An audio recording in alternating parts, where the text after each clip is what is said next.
네, 이제 이 책입니다. 뭐 길지 않고 짧게 이렇게 딱 챕터별로 되어 있어서 보시면 됩니다. 근데 이제 뒤에 보시면 맨 뒷페이지에 보시면 누구라도 성경을 쉽게 연구할 수 있다 이렇게 되어 있죠. 이 책의 목표는 누구나 쉽게 성경을 연구하도록 하는 것이 이 책의 목적입니다. 그래서 요 교재 내용 가운데도 이제 그런 내용들이 언급이 되어지는데 쉬운 성경 연구 방법론, 제가 이 제목에 대해서 좀 생각해봤는데 성경 연구를 쉽게 하는 방법에 대한 책이 아니라 성경 연구가 이제 쉽다는 거죠. 쉬운 성경 연구 방법론입니다. 저는 이렇게 이해를 했습니다. 그래서 성경 연구라는 것에 대해서 많은 사람들이 뭐 신학자들이 하고 목사가 하고 뭐 이렇게 되게 거창하게 생각하는 경우들이 있는데 과연 그러할까? 그리고 그러한 사고가 과연 건전한 사고일까? 그리고 우리가 몸담고 있는 이 개신교, 특별히 또 개혁주의 교회 안에서의 바른 인식일까? 라는 생각에 대해서 한번 좀 생각해 봤으면 좋겠습니다.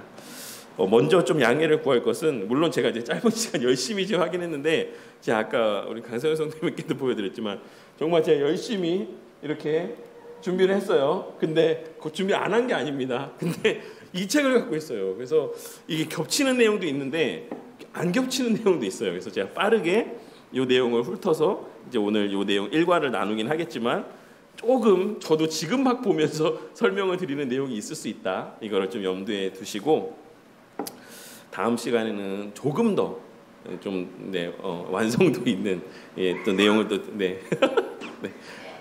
그렇죠? 이렇게 히에리처럼 또 너그럽게 웃어주시면 또 제가 또 감사하게 또 마음을 먹고 하도록 하겠습니다. 자, 1페이지, 챕터 1을 보시면 일단 원래 여기에는 이게 정말 그 프로스인 걸까요? 예전 교재가 아닐까요? 한번 내일 가서 한번 여쭤봐야겠네요. 두 권 다 들고 가서.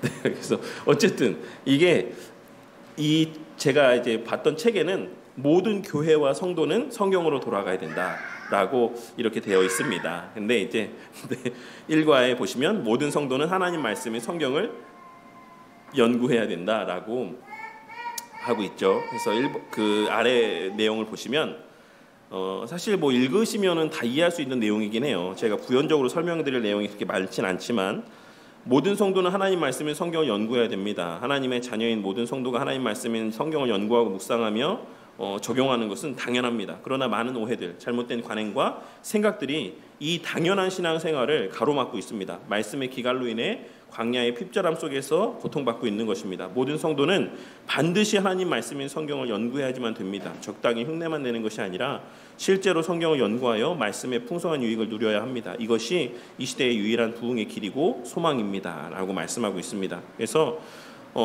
성경을 연구해야 돼. 성경을 봐야 돼. 라고 하는 것. 그러니까 그리스도인이라면, 교회를 다니는 사람이라면, 하나님 믿는 사람이라면 말씀 봐야 돼. 라고 이야기했을 때 이 말에 대해서 이 의의를 제기할 수 있는 사람이 있습니까? 사실? 아니, 하나님 믿는 사람이 왜 말씀 봐야 돼? 교회 다니는 사람이 왜 말씀 봐야 돼? 왜 말씀을 연구해야 돼? 이렇게 반문할 만한 사람이 있을까요? 없죠. 그렇지만 우리가 성경 연구에 대해서 갖고 있는 많은 오해들이 있기 때문에 일반적으로 성도님들은 되게 중세시대의 교인들 같은 인식 가운데 살아가는 모습을 보게 될 때가 있어요. 성경은 목사님이 풀어주셔야지만 내가 이해할 수 있어. 성경은 특별한 사람들이 설명하고 해석해줘야지만 볼 수 있는 책이야. 들려주셔야지만 내가 들을 수 있어. 이런 어떤 인식들이 자리하고 있는 것 같아요. 근데 이거를 깨뜨리고 성경을 다시 그 성직자들의 손에서 다시 성도들의 손으로 쥐어준 운동이 종교개혁 운동이라고 보셔도 됩니다. 그래서 개신교 교회가 생겨나게 되었음에도 불구하고 오늘날에는 사실 비단 이 문제뿐만은 아니에요. 성경 말씀을 대하는 성도들의 자세에 국한되는 문제는 아닙니다. 많은 부분에 있어서 한 500여 년의 시간이 흐르고 나니까 종교개혁 시대의 당시의 로만 카톨릭 같은 모습들이 오늘날 개신교 교회 안에 너무나도 많이 발견되는 것을 제가 목도할 때가 있습니다.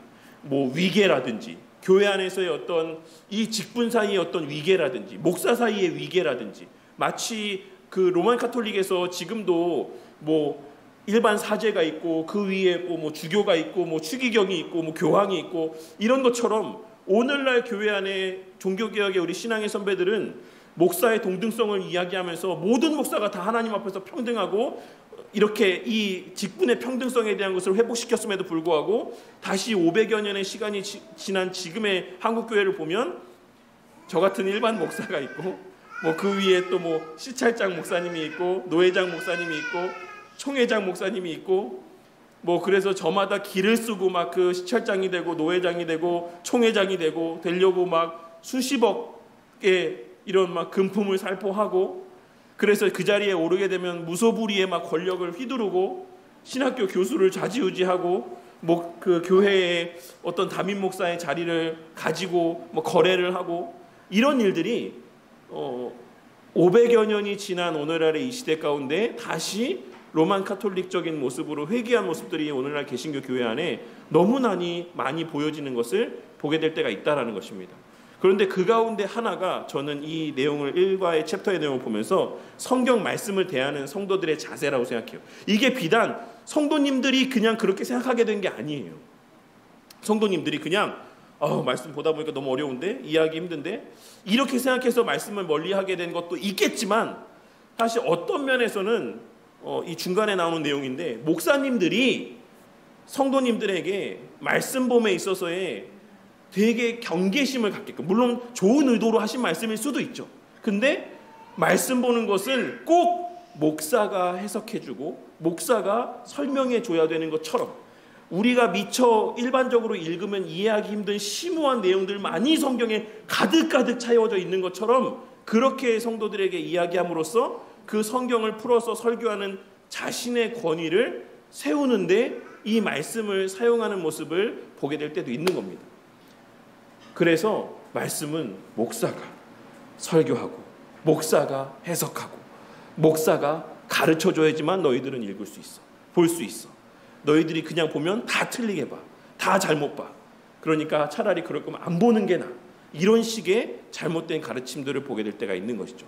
그러니까 그런데 이제 이 교재의 내용은 그렇지 않다. 성경은 사실 모든 성도가 일반적으로 보면 다 이해할 수 있을 정도의 언어의 수준으로 다 표현이 되어 있다. 물론 우리가 억지로 풀 수 없는 어려운 말씀들도 있는 게 사실이에요. 그런데 일반적으로 성도님들이 읽으면 다 충분히 이해하고 또한 은혜를 받을 수 있는 말씀의 내용들이 빼곡하게 기록되어 있기 때문에 이 교재의 내용은 성도님들이 성경을 펴서 읽게끔 하기 위한 의도에서의 기록된 교재다라는 것을 꼭 기억하시고, 이 한 권을 마치게 되었을 때에는 우리 성도님들이 이제 실제적으로 말씀을 펴서 정말 그 중심의 의미가 무엇인지를 찾아가고, 그래서 그 말씀을 통해 주시는 하나님의 은혜를 매일의 삶의 시간들 속에서 충만히 누리게 되는 은혜로까지 이어지게 되기를 바랍니다.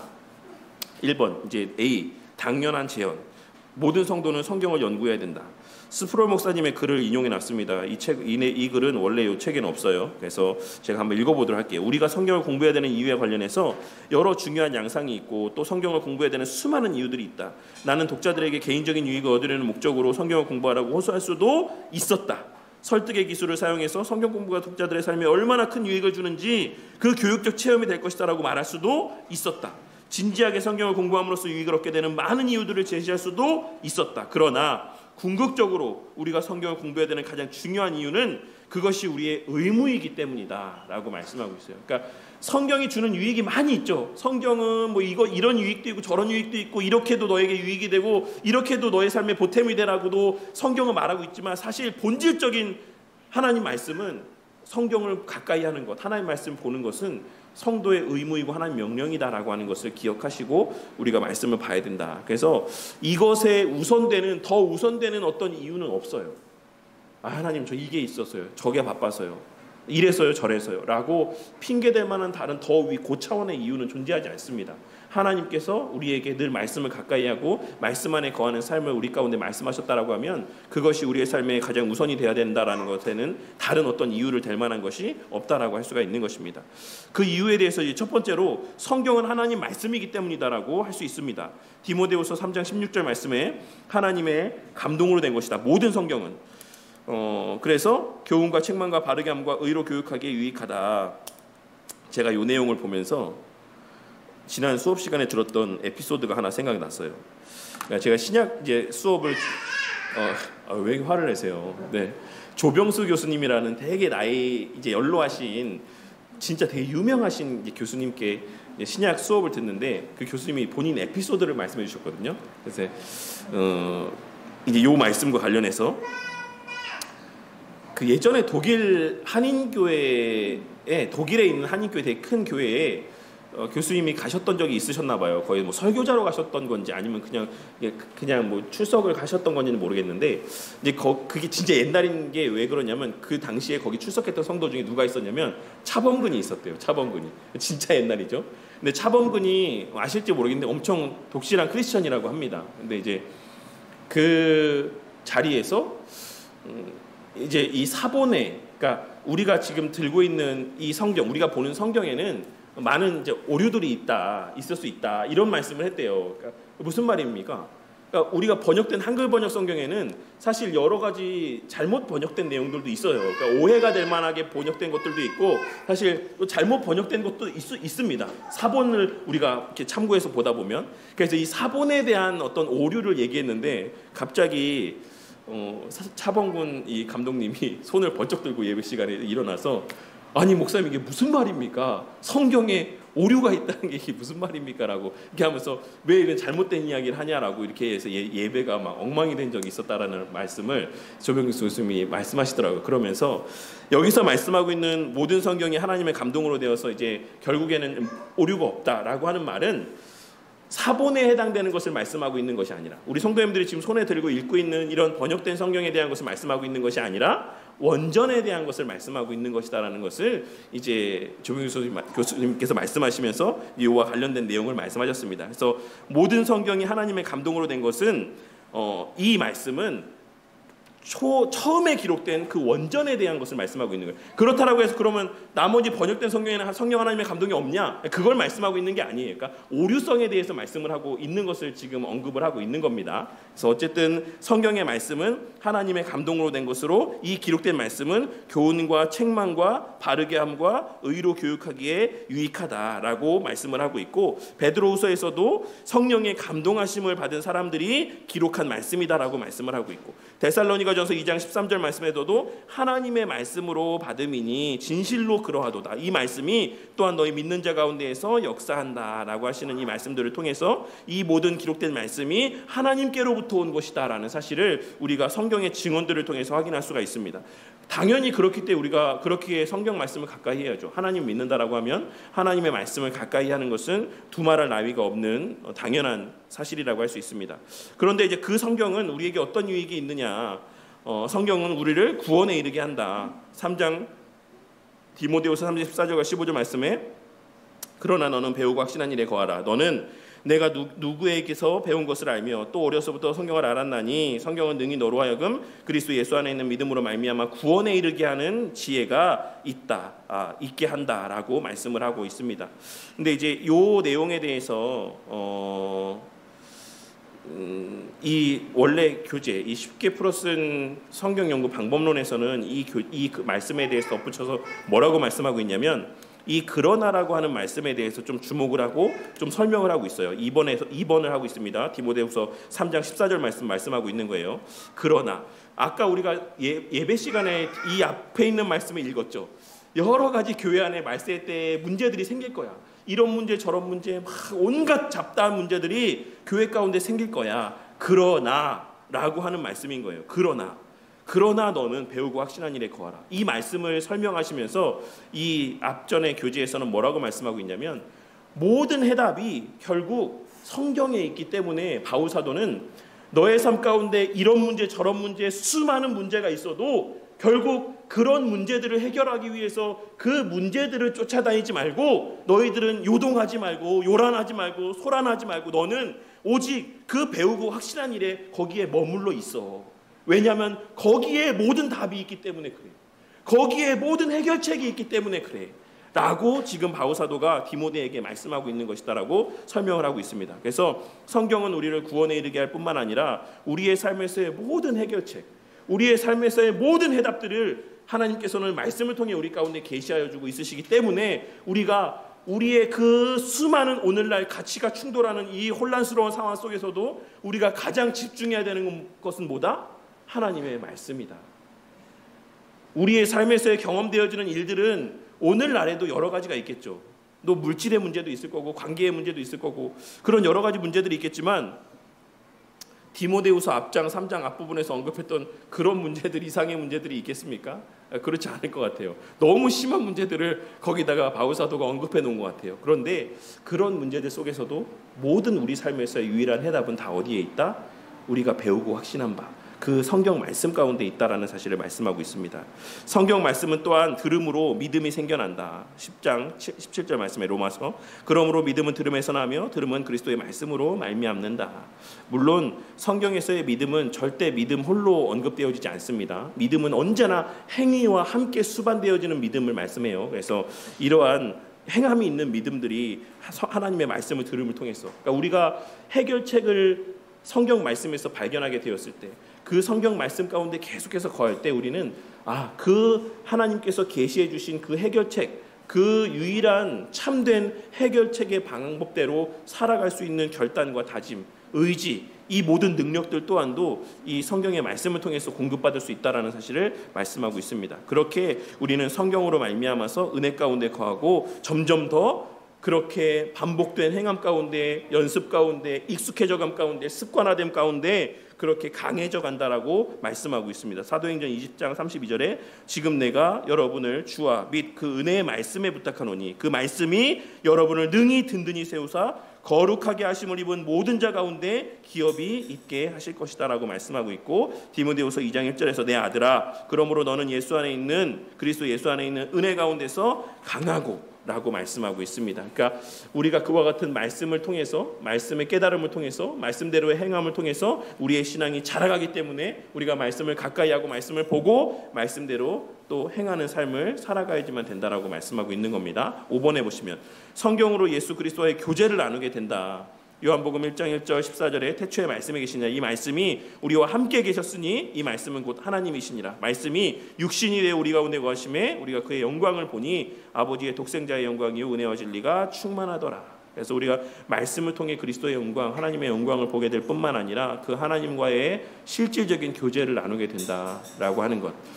제가 오늘 설교를 준비하기에 앞서서 그 하나님 말씀을 보면서 그 하나님의 말씀인 은혜로 구원을 받았다라는 말씀이 정말로 큰 은혜가 되고 위로가 되고 하나님께서 이렇게 저를 어루만져 주시는 것처럼 이렇게 느껴졌던 것처럼, 하나님의 말씀을 통해서 우리는 실질적인 어떤 지식적인 측면에서의 깨달음이나 지식에 더해져감의 은혜, 혹은 외적인 혹은 내적인 어떤 성장의 은혜뿐만 아니라 실제적인 교제의 복을 누릴 수가 있어요. 말씀을 통해서. 이것도 조병수 교수님이 하신 말씀인데, 성경 말씀을 이제 자기가 교수님이, 나도 이제 목사하고 교수니까 늘 자기는 이제 말씀을 읽는다, 습관처럼 읽는다. 근데 그렇게 말씀을 읽는다고 해서 그게 다 나한테 은혜가 되는 게 아니다. 이거 좀 걸러서 들으시면 돼요. 우리 조병수 교수님이 되게 말씀을 그냥 되게 막 거침없이 하셔가지고 그래서 좀 걸러 들어야 될 내용들이 있는데, 그래서 말씀을 뭐 요한복음 1장부터 쭉 뭐 한 10장, 20장까지 쭉 읽는다고 해도 그 말씀이 다 나에게 생명의 양식이 되고 은혜가 되는 게 아니다. 그런데 내가 이렇게 말씀을 쭉 읽다 보면 그 말씀 한 구절, 한 부분이 내 마음에, 내 폐부에 와서 확 꽂힐 때가 있다. 그때 정말 그 말씀이 나에게 은혜가 되고 그 말씀을 통해서 하나님께서 나에게 주시는 어떤 특별한 은혜들을 내가 체험할 때가 있다라는 말씀들을 하셨어요. 그러니까 그 말씀 한 구절, 한 부분이 그렇게 우리의 삶을 바꾸고 우리의 삶에서의 큰 은혜가 되는 것이다라는 말씀하셨었는데, 마찬가지로 우리가 늘 말씀을 가까이 하고 말씀을 읽을 때 그 말씀 가운데 분명히 하나님께서 우리 성도님들 개개인에게 주시는 말씀들이 있습니다.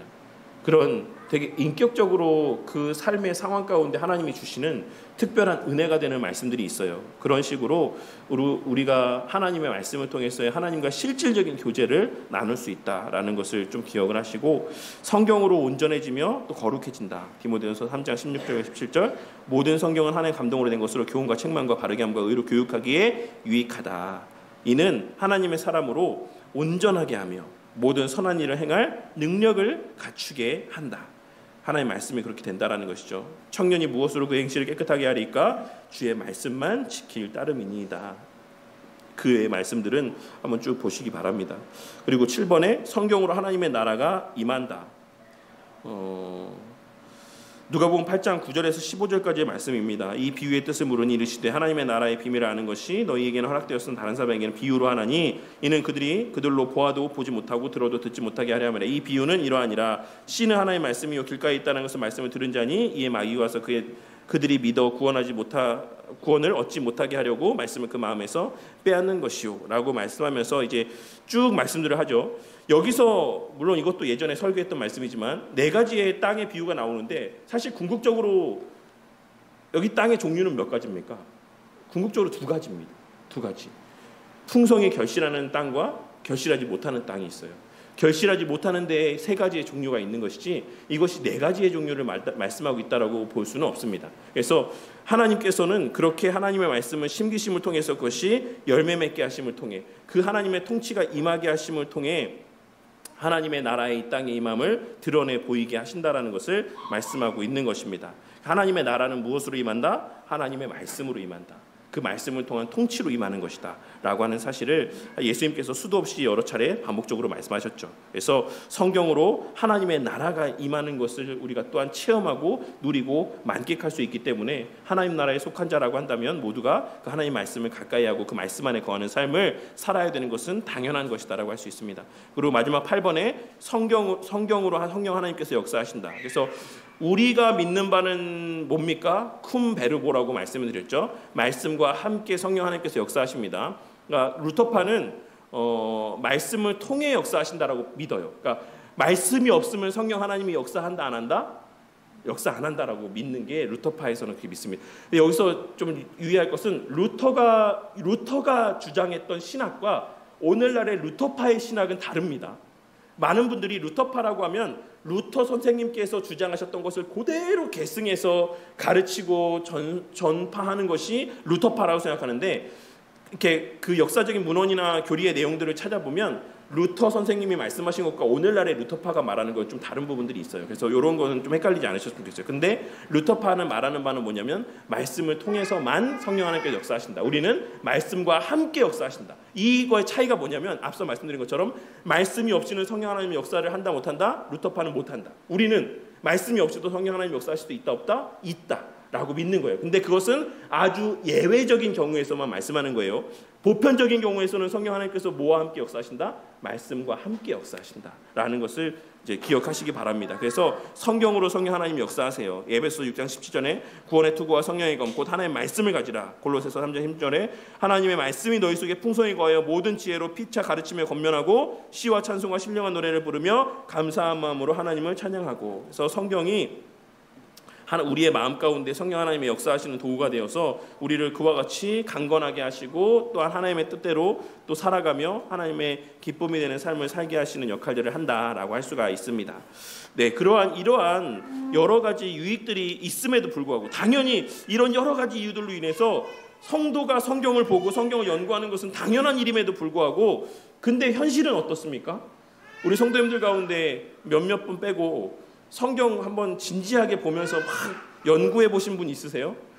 여기에 뭐 주어가 뭐고 목적어가 뭐고 그래서 이 본문에서 말하는 바가 뭐고 이런 것들을 한번 진지하게 한번 살펴보신 분 있으십니까? 없죠. 대부분은 없을 거라고 생각해요. 저도 예전에 그러지 않았고 그래서 이제 다음 페이지 보시면 하나님 말씀에 대한 5가지 오해가 있기 때문에 그렇다라고 말씀하고 있어요. 제임스 패커의 목사님의 말을 인용해놨어요. 뭐 여러 가지 내용들 쭉 읽어보시고 밑에 중간에 한번 보시면 성경을 설교하고 가르치는 것에서 마음을 딴 데로 돌리게 할 것이다. 우선 누가 하는 겁니까? 내가 만일 마귀라면. 이러한 이 시각에서 관점에서 쓴 책이 뭐라고요? 스크루테이프의 편지다라고 말씀드렸죠. 내가 마귀라면 어떻게 할까? 라고 하는 관점에서 C.S. 루이스 선생님께서 스크루테이프의 편지라는 책을 썼죠. 근데 제임스 베커 목사님이 그런 관점에서 말씀하고 있는, 내가 마귀라면 어떻게 할까? 그랬을 때 목회자들에게 성경을 설교하고 가르치는 것에서 마음을 딴 데로 돌리게 할 것이다 라고 이렇게 이야기해요. 그래서 목사가 오늘날에도 대다수가 그래서 뭐에도 관심을 갖습니까? 성경 말씀을 연구하고 성경 말씀이 의미하는 바를 풀고 성경의 배경을 연구하고 그 말씀의 본의를 전하기 위해서 애쓰기보다는 사람들이 듣기에 유익이 되고 사람들이 들었을 때 이거 너무 좋은 말이야 라고 생각할 만한 이런 말들을 설교하게 하는데 더 많은 열심을 냅니다. 많은 목사님들이 뭐 도덕적이고 윤리적인 말씀들도 많이 하고 그리고 이 성경을 연구하고 설교하는 것보다도 교회를 어떻게 하면 사람들이 더 좋아하는 공간으로 바꿀 수 있을까라는 것에 더 많은 시간과 노력을 기울이는 어떤 모습을 보게 될 때가 있죠. 어떻게 하면 사람들을 더 많이 끌 수 있을까? 그런데 베커 목사님 말에 따르면 그거는 내가 마귀라면 아마 그렇게 할 거야 라고 생각하는 모습 가운데 속하는 것이다. 그리고 이 고대의 책을 직접 공부하는 것은 현대 그리스도인들이 하지 않아도 손해볼 것이 없는 번거로운 일이다라는 생각을 널리 확신시킬 것이다. 이거 나중에 생각해볼 문제에서 다시 한번 말씀드리도록 할게요. 또 나는 사람들로 하여금 성경의 진리와 그 적실성, 건전한 양식과 진솔함에 대해서 불신을 갖게 만들 것이다. 이것도 뒤에서 막 이야기하겠습니다. 말씀하겠습니다. 그래도 여전히 성경 읽기를 고집하는 사람이 있으면 성경 읽기의 유익은 성경이 실제로 말하는 것에 주의를 기울이는 것에 있는 것이 아니라 성경 읽음으로써 마음이 평안해지는 느낌을 얻는 데 있다라고 생각하도록 유혹할 것이다. 그래서 말씀을 들으면 마음이 좀 편해져. 좀 마음에 평안이 찾아와. 이런 어떤 느낌적인 것으로 대치하게 만들려고 할 것이다라고 말씀하고 있는 것이죠. 그래서 이렇게만 해도 마귀라고 한다면 나는 크게 나는 많은 걸 했어라고 생각할 만한 것이다라고 말씀하고 있습니다. 그런데 안타깝게도 오늘날 많은 교회 안에서 이런 모습이 실제로 이렇게 목도되어지고 있다는 것이 참 안타까운 일이 아닐 수 없습니다. 오해를 한번 보도록 할게요. 첫 번째, 성경 연구는 신학자나 목회자의 전문 영역이다. 이런 오해들이 있다라는 거예요. 우리 성도님들도 그런 생각 해보지 않았어요? 내가 뭔데 무슨 성경 연구해? 라는 생각 해보지 않았습니까? 그런데 성경을 연구한다라고 하는 것에 일단 이 용어 자체에 오해가 있는데, 성경의 연구라고 하는 것은 뒤에 17페이지에 보시면 17페이지에 뒤에 2장 넘어가서입니다. 17페이지에 보시면 거기 2번에 뭐라고 써 있냐면, 연구에 대해서 말하기를, 연구라고 하는 것은 지금 수준에 대한 것을 말하고 있는 것이 아니라 성경을 대하는 자세에 대한 것을 말씀하고 있는 것이다라고 말씀하고 있어요. 그러니까 우리가 일반적으로 연구라고 했을 때 그 연구라는 의미가 담고 있는 것을 뭐라고 생각하냐면 되게 깊이와 연결지어서 생각하는 거예요. 그래서 내가 뭐라고 이렇게 깊이 있게, 난 원어도 모르고 아무것도 모르는데 도구도 없고 그런데 내가 무슨 성경을 연구해? 라고 생각하지만 이 지금 말씀에서 성경을 연구한다라고 하는 것을 말씀하고 있는 것은 그런 어떤 깊이나 이런 것을 말씀하고 있는 것이 아니라 그 성경을 대하는 자세에 대한 것을 말씀하고 있는 것이다라는 것을 좀 기억하시기 바랍니다. 그래서 성경 연구는 신학자나 목회자의 전문 영역이다라는 오해가 있기 때문에 사람들이 성경을 가까이 하지 않는다라고 말씀하고 있는 거예요. 1번, 성경은 하나님께서 사랑하시는 모든 자녀들을 위한 하나님의 선물이다. 그래서 성경을 보는 것은 모든 성도의 의무입니다. 말씀을 배우고 말씀을 믿고 그 말씀에 순종하며 살아가는 것은 하나님께서 하나님의 백성들에게 말씀하신 바예요. 그런데 그런 성경을 하나님께서 되게 소수의 사람들만 이해할 수 있게끔 기록을 해 놓으셨겠습니까? 그렇지 않죠. 자꾸 제가 조병수 교수님 말씀을 드려서 좀 죄송하긴 한데, 그래서 이제 제가 그 교수님한테 또 하나 질문했던 게 뭐였냐면, 우리 성도님들에게도 몇 분에게 말씀드렸는데, 주일학교 설교 시간에 PPT 사용하는 거에 대해서 개혁주의 교회들 가운데 엄청 비판적이신 분들이, 목사님들이 있다. 말씀은 들어야지 말씀을 왜 보게 하냐 라고 이렇게 비판하면서 그게 되게 잘못됐다, 아이들의 신앙을 망치는 길이다, 이렇게 말씀하시는 분들이 있는데, 교수님 어떻게 생각하시냐 했더니 막 화를 엄청 내시면서, 그러면 예수님도 잘못됐고 사도들도 잘못됐고 다 잘못됐다 하나님이 얼마나 당신의 백성들에게 많은 것들을 보여주시면서 하나님 말씀을 설명해 주셨냐. 물론 말씀을 들음에서 나는 거 맞지만 하나님께서 또한 우리 가운데 그러한 여러 가지 것들을 통해서도 하나님은 말씀을 깨닫게 하시고 또 실제로 예수님께서도 그런 비유들이나 눈에 보여지는 것들을 통해서 제자들을 가르치셨다라고 말씀하셨어요. 그러니까는 성경은 사실 우리가 성경을 보겠다, 내가 성경을 정말 알고 싶다라는 마음을 가지고 차분히 성경을 보면 성경은 우리가 이해할 수 없는 아주 어려운 용어나 표현들로 기록이 되어 있지 않다라는 것을 확인할 수 있어요. 성경은 그렇게 어렵게 기록되어 있지 않다라는 거예요. 왜냐하면 모든 성도에게 하나님께서 그 말씀을 통해서 은혜를 주시기를 하나님께서 정하셨기 때문에 그렇습니다. 그래서 모든 성도의 권리는 말씀으로 하나님의 은혜와 복을 누리는 것이 성도의 권리예요. 그렇기 때문에 말씀은 그렇게 소수의 특별한 사람들에게만 허락되어진 것이 아니다. 그래서 이번에 보시면 종교개혁자들의 노력으로 인해서 성경 중심의 개신교가 탄생하게 됐다. 로만 카톨릭은 어떻게 했습니까? 성경을 갖지도 못했어요. 성경을 소유하지도 못했습니다.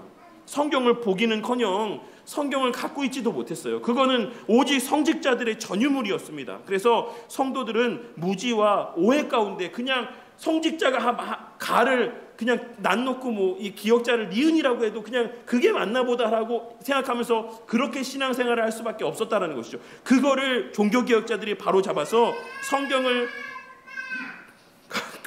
각각의 자국어로 번역해서 모든 성도에게 보급함으로써 스스로 성경을 읽고 이해하여 바른 신앙에 설 수 있도록 했던 게 가장 큰 일입니다. 이 일로 인해서 정말로 많은 사람들이 죽었어요. 이 성경이 보급되게 하는 이 일로 말미암아서 정말로 많은 사람들이 죽음을 맞이했습니다. 그럼에도 불구하고 종교개혁자들은 성도들에게 그 성경을 돌려주기 위해서 수많은 노력을 기울였던 거예요.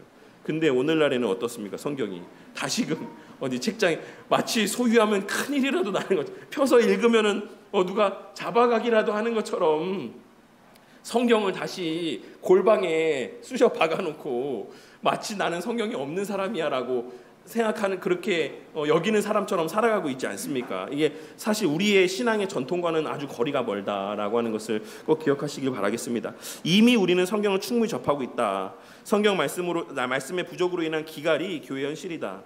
성경에서 약속한 충만한 삶의 부재, 초월성과 윤리성의 약화, 성경 말씀의 능력, 필요에 대한 무관심이나 부정적 인식의 확산. 그러니까 지극히 너무나도 오늘날 신앙인들이 지극히 현실적이 되어버렸다라는 것이에요. 어떤 결과로? 하나님 말씀을 멀리한 결과로. 하나님 말씀 가운데 수많은 이적들이 분명하게 기록되어 있음에도 불구하고, 물론 우리가 그 이적만을 바라보며 살아가는 사람들은 아니지만 성경으로 말미암는 그리스도인의 어떤 초월성들, 우리가 우리의 일반적인 인식을 넘어서서 행할 수 있는 이 모든 것들에 대한 우리의 인지의 범위가 너무나도 쪼그라들어져 버렸다는 것입니다. 그래서 오늘날의 그리스도인들의 어떤 그 인식들 가운데는 정말 너무나도 현실적인 문제들만이 우리 성도들의 삶 가운데 남아있게 되었다. 그리고 어떤 윤리성이 약화된 모습들, 이런 것들이 다 뭐의 부족입니까? 하나님 말씀의 부족으로 인한 것이다 라고 말씀하고 있어요. 성경 말씀의 능력, 필요에 대한 무관심이나 부정적 인식이 확산되었다. 왜냐하면 그렇게 보지 않아도 우리가 그냥 먹고 사는데 아무 지장이 없거든요. 애들 학교 보내고 교육시키고 결혼하고 직장 얻고 하는 일들 가운데 아무런 문제가 생기지 않는 것 같거든요. 결국 이러한 여러 가지 것들이 복합적으로 일어나고 있다. 성경 연구를 위해서 드리는 시간과 열정이 부족하다. 네. 교회에서 설교 시간, 성경을 배우는 시간이나 기회가 부족하다. 교회에서 설교 시간이 부족하다는 건 뭔지 아시겠죠? 보통 요즘에 설교가 15분 내외의 설교인 경우들이 되게 많대요. 15분, 20분 정도의 설교를 하고 나머지 순서들로 이렇게 앞뒤가 채워지는 경우들이 많이 있다라고 합니다. 그래서 교회에서 예배 시간조차도 설교 시간들이 줄어들어서 성경을 말씀을 듣는 경우들이 적어지고 성경을 배우는 시간들도 없고 그런 기회들도 부족하고 있다. 그리고 성경 연구를 위한 개인적 시간과 열정, 이렇게 되면은 사람들이 자기라도 스스로 집에서 네, 성경 연구 좀 해야겠다. 목사가 안 가르쳐 주니까 내가 집에서라도 공부 좀 해봐야겠다라고 생각하는 사람들도 있을 법도 한데, 네, 그 목사의 그 성도라고, 네, 목사가 안 가르치니 성도들도 배울 필요가 없다 생각하면서 말씀을 읽지 않고 배우지 않는, 또 거기에 시간을 쏟지 않는 그런 모습들이 한국교회 전반적으로 이렇게 퍼져 있다라고 말씀하고 있어요. 깊이 있는 성경 지식이 부족하다. 그러니까 설교 설교도 너무 피상적인 말씀들만 할 때가 많이 있다라고 할 수가 있어요. 그러니까 물론 뭐 성도님들이 성경을 읽어도 충분히 이해할 수 있고 은혜 받을 수 있는 내용들이 있지만, 목사가 설교를 할 때에는 그보다도 조금 더, 그러니까 그 말씀을 벗어나는, 그러니까 전혀 다른, 성도님들이 받는 은혜와 전혀 다른 것을 목사가 연구해서 설교하는 게 아니라, 성도님들이 그냥 받았던 뭐 한 2, 3 정도의 은혜가 있다면 목사가 그 은혜를 깊이 파고 드러내서 그것을 막 5, 6, 8, 10, 20 이 정도로 누릴 수 있도록 목사가 설교를 연구해서 깊이 있게 준비해서 설교를 해야 되는 게 맞다라고 생각해요. 제가 그렇게 해서 말씀드리는 게 아니라 저도 그렇게 하고 싶습니다. 네, 그렇게 하려고 노력을 하고 있고, 근데 오늘날 설교가 정말 성도님들이 읽어도 충분히 이해할 수 있을 것을 넘어가지 않는 선에서의 설교들이 너무 많다라는 거예요. 그냥 들으면 아 그래 뭐 이 말이지, 그냥 그 제목만 듣고 그 본문만 봐도 아 오늘 목사님 뭐 이런 말씀 하시겠지 뭐 뻔히, 근데 또 그 예상을 벗어나지 않는 딱 그 정도 범주의 설교를 하는 그런 경우들이 너무 많이 있고, 또 성경을 그냥 읽는 것, 몇 독했어, 올해 몇 독했어, 뭐 여태까지 몇 독했어, 막 이런 거에만 많은 가치를 부여한다는 거예요. 제가 뭐 많이 읽는 거에 대해서 그거를 뭐라 하는 게 아닙니다. 많이 읽는 거 좋죠. 근데 많이 읽는 것에만 치중하다 보면 정작 그 말씀이 무엇을 의미하고 무엇을 말하고 있는가를 살피는 데는 소홀해질 수밖에 없어요. 이 관계는 그렇게 될 수밖에 없는 관계입니다. 그래서 우리가 뭐 말씀을 또 많이 늘상 읽는 경우들도 있지만, 저는 되게 그래서 마음에 와닿았던 게 조병수 교수님 그 말씀이 되게 와닿았어요. 그래서 성경을 막 그냥 또 정해진 분량 늘상 가까이 하면서 읽다가 어느 날 우리 성도님들에게 다 주시는 어떤 특별한 은혜가 되는 말씀들이 있잖아요. 어떤 구절들이 있고 어떤 장의 말씀들이 있고, 그럴 때 그냥 나 오늘 한 뭐 30장 읽기로 했으니까 내가 지금 이 은혜가 왔는데 안 돼, 이제 여기서 멈추면 내가 30장 다 못 채워. 그러니까 장수를 채우느라 그냥 막 그거를 넘어가는 것이 아니라, 그럴 때에는 또 멈춰서 그 말씀을 깊이 한 번씩 볼 필요들도 있다라는 것입니다. 한 번씩 멈춰서 이 말씀이 어떤 문맥에서 지금 하고 있으신 말씀이지, 내가 지금 은혜라고 느꼈던 점이 정말 이 말씀에서 말하고 있는 요지가 맞나, 이런 것들에 대해서 좀 멈춰서서 말씀을 또 깊이 한 번씩은 보는 시간들을 가질 필요가 있다라고 할 수가 있어요. 하지만 대부분 그렇지 않죠. 그냥 몇 독했냐라는 것에 더 많은 관심을 갖고, 오늘날에 그래서 큐티도 되게 많잖아요. 큐티 책자. 네, 큐티 책자가 좋죠. 안 보는 것보단 나아요. 안 보는 것보다는. 근데 큐티 책자들 대다수에서 언급되고 있는 이렇게 나온 내용들이 좀 되게 좀 얕고 피상적이기 때문에 그런 데서 오는 되게 성경 지식이 얕아지는 문제들이 있을 수 있다라고 말씀하고 있어요. 그리고 성경에 대한 일반적인 지식도 부족하고, 그리고 신학이나 교리에 대한 지식도 부족하기 때문에, 그래서 뭐 교리를 배운 적도 없고, 제가 많은 경우에 그래서 웨스트민스터 신앙고백에서 배워본 적 있냐, 소요리 문답, 대요리 문답 들어본 적 있냐, 하이델베르크 요리 문답 들어본 적 있냐라고 물어보면 뭐 들어본 적 없다라고 하시는 분들이 태반입니다. 장로교 교회를 다니면서도. 그러니까 그런 여러 가지 것들이 복합적으로 해서 그러니까 이 말씀은 우리가 이미 성경을 충분히 접하고 있다라고 생각하기 때문에 성경을 보지 않는다라는 거예요. 그러니까 나는 이미 말씀도 매주 듣고 수요예배 설교도 듣고 나는 충분히 말씀 많이 보고 있어. 그리고 나는 말씀도 많이 봐. 나는 성경도 막 뭐 30독 했어, 100독 했어, 막 이렇게 이야기하시는 되게 연로하신 권사님들이 되게 많았었어요. 옛날에 교회에 제가 섬길 때. 근데 이제 막 그 칠영리라고, 경양교회에서는 칠영리라는 것을 갖고 교리를 가르쳤었는데, 그 칠영리가 사실 벌코프 조직신학을 되게 쉽게 풀어서 쓴 내용입니다. 근데 맨날 여쭤보면 권사님들이 나 이거 옛날에 배웠어, 나 맨날 서원태 목사님 때 다 배웠어, 맨날 이거 말씀하시거든요. 근데 제가 여쭤보면 답을 못해요. 모르셔, 안 들었던 것처럼. 그러니까 이렇게 되게 나는 많이 알고 있어, 나는 설교도 내가 그분들의 진짜 자랑, 나는 서건태 목사님 설교를 듣고 자란 사람이야, 나는 서건태 목사님 설교를 듣고 신앙생활한 사람, 이게 아주 그냥 입에 자동으로 이렇게 배어 있습니다. 누르면은 그 말이 나와요. 나는 서건태 목사님 설교 듣고 신앙생활한 사람이야. 근데 정작 그 자신은 말씀을 볼 줄 알고 그 의미를 아는가? 그렇지 않은 경우들이 많다라는 거예요. 그러니까 뭐 그 목사님이 설교한 내용들은 다 소화한지 모르겠지만, 그러니까 이런 성경을 이미 충분히 난 접하고 있다라고 생각하면서 성경을 보지 않는 경우들이 많이 있지만, 실제로는 이렇게 성경이 많이 부족하다, 말씀도 많이 보지 않고 설교 시간에 언급되어지는 설교들도 되게 얕고, 그리고 말씀을 보고 있다라고 하지만 되게 그 정해진 분량을 채우느라 너무 가볍게 읽을 때가 많고, 매일같이 큐티를 하고 있는 사람들조차도 그 큐티에서 언급되어지고 있는 되게 피상적이고 얕은 내용들만을 소화하고 있는 것이 전부고, 교리를 전혀 들어본 적 없는 경우들이 많기 때문에 그들은 성경을 충분히 접하고 있는 게 아니다라고 말씀하고 있는 것이죠. 성경 연구는 어렵다라는 오해 때문에 또 성경을 보지 않는 경우들이 많이 있다라고 합니다. 1번, 성경은 자비로우신 하나님의 자기 계시이기 때문에 쉽고 또한 쉬워야지만 된다. 그래서 제가 들었던 말인데 되게 목사를 책망하는 말이었거든요. 교수님, 누가 했던 말이지? 성도님들도 들었던 말인가? 어쨌든 뭐라고 말씀하셨냐면 설교가 성경보다 어렵다, 이런 말을 하신, 막 되게 책망하면서 하시는 말씀이 있어요. 저 되게 많이 찔렸는데, 설교가 성경보다 어려우면 안 된다라는 말씀. 성경을 쉽게 이해할 수 있도록 설교를 해야 되는데 오히려 설교를 들으면 성경을 더 모르게 되면 안 된다, 이렇게 되게 나무라시는 말을 제가 들었었거든요. 엄청 찔렸지만. 근데 어쨌든 성경은 하나님의 자기 계시이기 때문에 너무 쉽고 또 쉬워야지만 된다라고, 그래서 오해하지 마시라는 거예요. 성경이 연구가 어렵다라고. 성경은 우리의 구원과 성화를 위해서 하나님 주신 것이므로 모든 성도들이 쉽게 이해하고 쉽게 적용할 수 있습니다. 성도는 새로운 피조물로서 성경을 쉽게 이해할 수 있는 능력이 있습니다. 자체도 쉽게 쓰여졌지만 성령 하나님의 내주 가운데, 조명하심 가운데, 감동 가운데 성경을 쉽게 이해할 수 있는 능력이 있습니다. 그리고 성경이 그럼에도 불구하고 성경이 어렵게 느껴지는 이유는 교회 생활 속에서 은연중에 심겨진 잘못된 이미지 때문에 그래요. 이 이미지는 누가 심은 겁니까? 목사님들이 심은 거예요.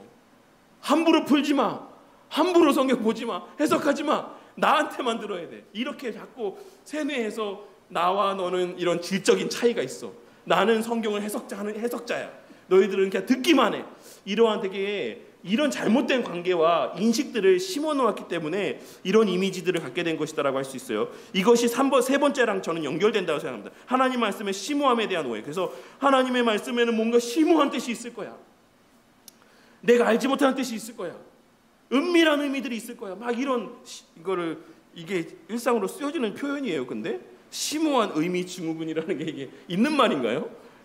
이 목사님 만드신 말 아닌가? 근데 어쨌든 그 모든 말씀을 그렇게 생각하는 거죠. 그래서 모르겠다, 이해할 수 없다, 이렇게 생각하는 경우들이 있다. 이것도 그럼 누가 심은 겁니까? 이것도 목사들이 심어놓은 이미지라고 생각해요. 근데 아닙니다. 그래서 이것도 자꾸 또 조병수 교수님 말씀을 이제 드리는데, 조병수 교수님이 성경 말씀을 보면, 그러니까 만약에 복음서에 제가 지난주에 이제 가나의 혼인잔치에 대해서 배웠는데, 가나의 혼인잔치 말씀을 쭉 보면서 눈을 감고 이 이미지를 떠올려 보래요. 이제 그 장면이 어떨지. 그래서 그 장면에서 보고 그 장면에서 느끼는 게 다야, 이렇게 교수님이 엄청나게 강조를 하시더라고요. 뭐 심오한 뜻 없어. 그냥 그 장면에서 예수님께서 제자들이 보고 제자들이 느꼈던 거, 그 자리에 그 하인들이 느꼈던 거, 어머니가 느꼈던 거, 그게 전부야 성경 말씀이 말하는 거. 그러니까 좀 이걸 강조하다 보니까 좀 지나친 것도 있지만, 이 말씀의 요지가 뭡니까? 성도님들이 그렇게 말씀 보면서 그걸 깊이 생각하다 보면 그 말씀을 통해서 하나님께서 성도님들한테 주고자 하는 의미, 교훈들은 거기에 다 담겨 있다라는 겁니다. 그거를 생각하면서 읽으라고 말씀하고 있는 거예요. 그리고 성도들로 하여금 생각하면서 성경을 읽게끔 그렇게 가르쳐야 된다라고 교수님 말씀하고 있는 거예요. 너만 특별하게 여기에 6이라는 인간의 수가 있고, 저는 그렇게 믿긴 하지만 이거는 율법을 의미하고, 그래서 이 말씀은 이러한 상징들이 있어서 이렇게 이해해야 돼, 이런 어떤 의미들도 있지만, 표면적으로는 그냥 그 잔치에서의 그 자리에 있었던 사람들이 보고 듣고 느꼈던 것들, 그것들을 성도들이 보면서 예수님이 무엇을 이걸 통해서 말씀하시려고 했을까, 이런 것들을 볼 수 있게 해야 된다, 그렇게 성도들을 양육해야 된다라고 말씀하시는 거죠. 근데 오늘날의 많은 목사님들이 성도와의 차별성, 자신의 권위를 세우기 위해서 아니다라고 말씀하는 경우들이 너무 많이 있어요. 그리고 두 번째는 하나님 말씀으로서의 성경에 대한 경외에서 오는 어떤 거리감 때문에, 하나님 말씀을 내가 감히 어떻게, 이런 근거 없는 경외심인데, 그런 게 참된 경외가 아님에도 불구하고 이런 근거 없는 경외심으로 인해서 내가 감히 어떻게 하나님 말씀을 연구해, 이런 잘못된 인식 가운데 말씀을 보지 않을 때가 있다라고 하고 있습니다.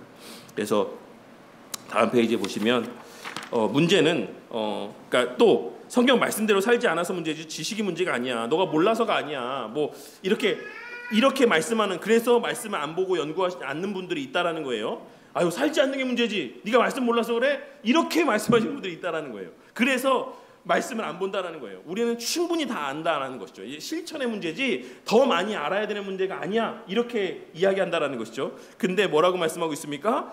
제대로 살기에 충분할 만큼 성경 지식이나 교리가 부족해서 너 그렇게 못 사는 거야. 지식이 없어서 그게 맞아. 지식이 없어서 그런 게 맞아 라고 말씀하고 있는 거예요. 우리가 복음을 깊이 묵상하고 그 복음의 은혜에 젖게 되면 그렇게 살게 된다라는 것을 말씀하고 있는 겁니다. 그러니까 그만큼, 그런 말이 있죠. 이거는 이게 적절한 비유인지 모르겠는데, 어떤 사람이 이런 얘기를 했어요. 우리나라에 돈으로 되지 않, 이게 누가 했던 유명한 실제 말이라고 했는데, 우리나라에 돈으로 되지 않는 문제가 없다. 근데 돈으로 되지 않는 일이 있다면 그건 뭐 때문이다? 그 돈이 부족하기 때문이다. 이렇게 말씀하는 분이 있어요. 그래서 이 세상에 돈으로 해결되지 않는 문제가 없다라고 이렇게 이야기를 하시더라고요. 뭐 언뜻 들으면 맞는 말일 수 있죠. 근데 그 말은 거기에 적용돼야 되는 말이 아니라, 사실 이 말씀과 관련된 우리가 이렇게 살지 못하는 것은 그만큼 말씀이 충분하지 않기 때문이다라고 저는 적용돼야 되는 게 더 맞는 비유가 아닐까라는 생각을 합니다. 그래서 그렇게 말씀하고 있는 거예요. 너가 제대로 살기에 충분할 만큼 말씀을 보지 않아서 그래 라고 말씀하고 있는 겁니다. 알고 있는 성경 말씀을 인간의 의지와 결단과 노력으로 실천할 수 없다? 아닙니다. 우리가 성경 말씀을 통해 성령 하나님의 도우심 가운데 살 수 있죠. 그래서 3번에 보시면 성경이 연구할 때 역사하시는 성령님으로 인해서 우리는 말씀대로 살 수 있습니다. 그게 하나님께서 말씀하신 바예요. 성령님께서 말씀과 함께 역사하심을 통해서 그렇게 빚어 가십니다. 다듬어 가시고 자라게 하시고 행하게 하시고, 성경이 연구할 때 역사하시는 성령 하나님을 인해서 말씀대로 살 수 있다. 4번, 성경은 죽은 문자 혹은 죽은 지식이 아니라 살아있는 하나님의 말씀이다. 히브리서에서도 에베소서에서도 말씀하고 있죠. 그래서 그렇지 않다. 우리가 말씀을 충분히 알고 말씀을 가까이 하면 그렇게 살 수 있어요. 이거는 하나님 말씀이에요. 좀 믿어보시기 바래요. 그래서 나는 맨날 넘어져. 나는 맨날 부족해, 연약해. 나는 도저히 용서 못하겠어. 나는 어떻게 이렇게 뭐 못하겠어라고 마음이 들 때마다 더 말씀을 가까이 하시고 더 말씀을 보세요. 그러면 그 말씀을 통해서 우리 성도님들이 어느새 그렇게 변해 있고 자라 있는 모습을 보게 될 것이라고 생각합니다. 이 시대를 살아가려면 성경으로는 충분하지 않다. 무슨 말입니까? 다른 것도 있어야 돼. 성경만 본다고 해서 해결이 돼? 라는 생각도 있다는 것이죠. 성경의 불충분성 혹은 성경 무용론이 교회에 광범위하게 유포되어 있다. 그래서 이게 제일 많이 듣는 사람이 누군지 아세요? 저 같은 사람이에요. 저 같은 목사가, 야, 말씀만 드립답하고 말씀만 바르게 전한다고 교회에 세워져? 아니야, 안 그래. 이런 말을 저 정말 너무 많이 들었어요. 정말 귀에 못이 박히게 들었는데 그렇게 얘기를 하시더라고요. 그렇게 하시는 분들이 많더라고요. 성경의 불충분성에 대해서 성경만 가지고는 안 된다. 교회는 세워지지 않는다. 교회 안에서 성경 공부보다 각종 실용적인 세미나와 어떤 이런 것들이 있어야 된다. 성경이 예배와 같은 종교의식의 도구로 전락해버리고 성경의 진리와 가치를 종교적 영역에만 한정시키는 성속 이원론. 그래서 교회 안의 것 그리고 세상의 것 이것을 구분짓는다라는 것이죠. 이런 이원론적인 사고들이 오늘날 가운데 많이 있어요. 그래서 어떤 이런 교회가 성장하는 데 있어서 외적인 부분은 외적인 원리들을 따라야 돼. 이렇게 말씀하는 것이죠. 성경 연구와 같은 깊은 묵상을 통해 진리를 다양한 삶의 영역에 적용하는 노력이 부족하다. 그래서 되게 말씀을 한정된 영역에만 적용한다라는 것이에요. 근데 우리가 말씀을 깊이 묵상하다 보면, 그러니까 저는 저희 아내한테 그런 얘기를 많이 하거든요. 이 말씀이 이런 경우에도 이렇게 적용될 수 있는 거 아닌가라는 그런 말들을 많이 하거든요. 우리가 말씀을 계속 묵상하고 그 말씀을 계속해서 생각하며 살다 보면 우리의 삶에 정말로 훨씬 더 많은 영역에서 하나님 말씀이 적용되어진다라는 사실을 발견하게 됩니다. 그리고 심지어는 모든 영역 가운데서 하나님의 말씀에 벗어난 일이 없다라는 것까지도 깨닫게 되게 됩니다. 그래서 다른 것들을 기웃대지 않게 돼요. 아까도 말씀드렸던 것처럼 많은 문제들을 겪게 될 것이다라고 바울 사도가 말씀한 이후에 디모데에게, 그러나 너는 배운 것에 확신한 것에 거해. 그것만, 거기에만 답이 있어라고 말씀했던 것처럼 우리의 삶의 모든 문제의 답이 결국 성경 말씀에 있고 그 성경 말씀이 우리의 삶의 모든 영역에 적용되어질 수 있다는 사실을 깨닫게 될 것입니다. 3번에 하나님의 은혜와 그리스도의 십자가 사역이 우리 삶에 필요한 모든 것을 공급하기에 충분하다라는 굳건한 믿음으로 성경적 지혜를 널리 구하는 교회와 개인의 노력이 필요하다. 네, 오늘은 여기까지만 보고 좀 마치도록 할게요. 시간이 너무 많이 갔으니까 다음 시간에 좀 더 해서 하도록 하겠습니다. 요 박스만 보고 좀 마치도록 할게요. 이게 사실 요 박스에 있는 내용이 요 풀어쓴 성경 연구 방법론의 제일 첫 페이지 첫 문장에 이제 기록된 표현이에요. 15페이지에 한번 제가 읽어보도록 할게요. 그동안 성경 연구에 대해서 가르치면서 한 가지 중요한 사실을 알게 되었습니다. 성경을 진지하게 연구하고 그 말씀대로 살아가지 못하는 것은 방법을 몰라서가 아니라 그럴 마음이 없기 때문이었습니다. 그러니까 목사님이 성경을 이제 가르치는 것, 이렇게 막 성도들에게 성경을 연구하고 성경을 보는 법에 대해서 막 가르치면서 깨달았던 것이 그들이 그 방법을 몰라서가 아니라 성경을 어떻게 봐야 되는지 그 원리를 몰라서가 아니라 그들 마음 가운데 성경을 연구하고 싶은 마음 자체가 없었기 때문이라는 것을 발견하게 되었다라는 것이에요.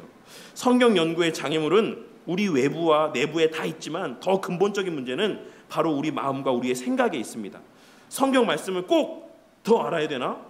성경을 우리 같은 일반 성도가 꼭 연구해야지만 되나? 성경은 어려운데 우리 같은 사람이 알 수 있나? 지금 우리의 삶의 문제가 성경이 아니라 다른 것을 더 배워야만 해결될 수 있는 거 아닌가? 이런 생각들이 우리 안에 있다면 결코 성경 연구를 열심히 지속적으로 할 수 없을 것입니다. 생각이 바뀌어야 됩니다.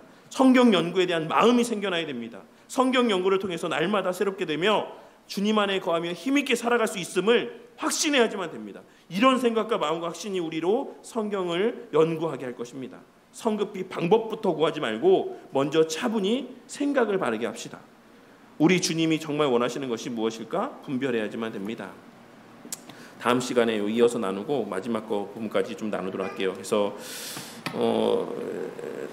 저는 이거 내용 준비하면서 제 자신이 되게 많이 은혜가 됐습니다. 제 자신이 그래, 말씀에 답이 있지. 성경 말씀에 모든 해결책이 있지. 성경 말씀에 능력이 있지.